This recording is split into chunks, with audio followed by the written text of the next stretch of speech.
देखिए, ये हैं वो सनकी शूटर जिन्होंने शिमला में स्कूल के सामने महिला की गोलियां मारकर हत्या कर दी। एक 22 साल का, दूसरा 25 साल का। कांड करने हरियाणा से आए, गोलियां चलाई और रातों रात फरार हो गए। लेकिन छोटी उम्र में कातिल बन गए, चंद पैसों के लिए हैवान हो गए और छोटी सी बच्ची से उसकी मां को छीन लिया। कत्ल करने के बाद हरियाणा के रोहतक से दबोचे गए। इनसे 2 गन भी बरामद की गई, लेकिन बचने के लिए ऐसा कांड किया कि सोचा होगा किसी को पता नहीं चल सकेगा। जिस गाड़ी में हरियाणा से हिमाचल आए थे वो असल में हरियाणा नंबर की थी, लेकिन इस पर इन लोगों ने हिमाचल प्रदेश की फर्जी नंबर प्लेट लगाई थी। इन लोगों ने मनीषा मित्तल पर 4 गोलियां चलाई थी। 3 उसके सिर में लगी, 2 सिर के आर पार हो गई और 1 सिर के अंदर ही फंसी रही। पकड़े गए दोनों आरोपियों में एक हरियाणा के झज्जर के दुजाना गांव का 22 साल का आशीष अहलावत है और दूसरा रोहतक के सुनियारा खल का 25 साल का दीपक। पुलिस ने इन दोनों शूटर्स को हरियाणा के रोहतक से गिरफ्तार किया है। रोहतक वही जगह जहां पर मनीषा का भाई हिमांक रहता है, जिस पर मनीषा पहले आरोप लगाती थी और जान का भी खतरा बताया था। इन लोगों ने सरस्वती पैराडाइज स्कूल की संचालिका मनीषा मित्तल का कत्ल किया। जब वो शनिवार शाम को मैगी लाने के लिए गई थी और वापस लौट रही थी तो स्कूल के गेट के सामने भून दिया और इसके बाद आरोपी मौके से फरार हो गए। एएसपी ने जानकारी दी है कि हत्या के तत्काल बाद पुलिस घटनास्थल पर पहुंची।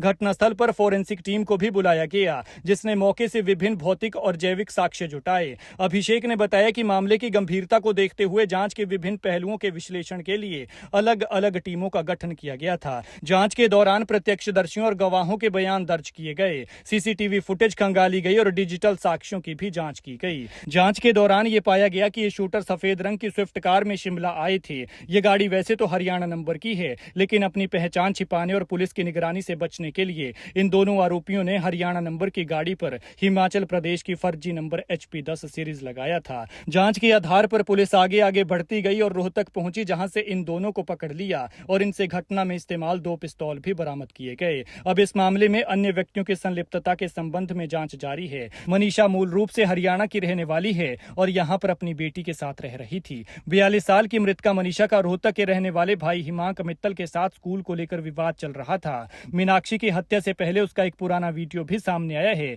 जिसमें वो कह रही है कि हिमांक उसे मारने की धमकियां दे रहा है।